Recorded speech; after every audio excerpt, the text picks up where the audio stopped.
Assalomu alaykum hurmatli obunachilar. Elektrokar ichida qiroli desam adashmayman menimcha. Tijoliy lyuks Mercedes EQS SUV 450 bitta ko'rib baho beringlar.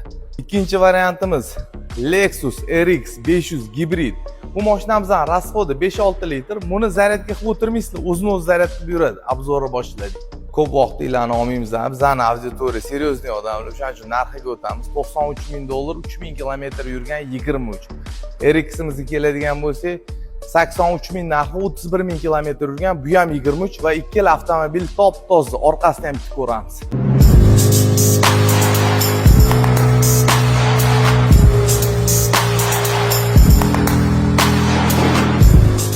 Выдвижной ручкали, salonimizga xush kelibsiz hurmatli obunachilar. Burmeister audio sistema, pnevmopodveska, обогрев, обдув, head-up va juda kuchli va boy komplektatsiyada bu avtomobilimiz. Ruchkasi juda noyob, knopka orqali ochiladi, ruchkani o'zi qimirlamaydi. Mashinamizda полный F Performance Sport rullari, diskalari, sideniyalari, alikantalari qo'shilgan. Обогрев, обдув, Mark Levinson bo'ladi audio sistema, bu ham redkis hisoblanadi.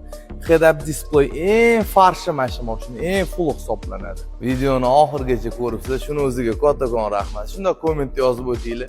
Kimga qanaqa avtomobil ko'proq yoqadi?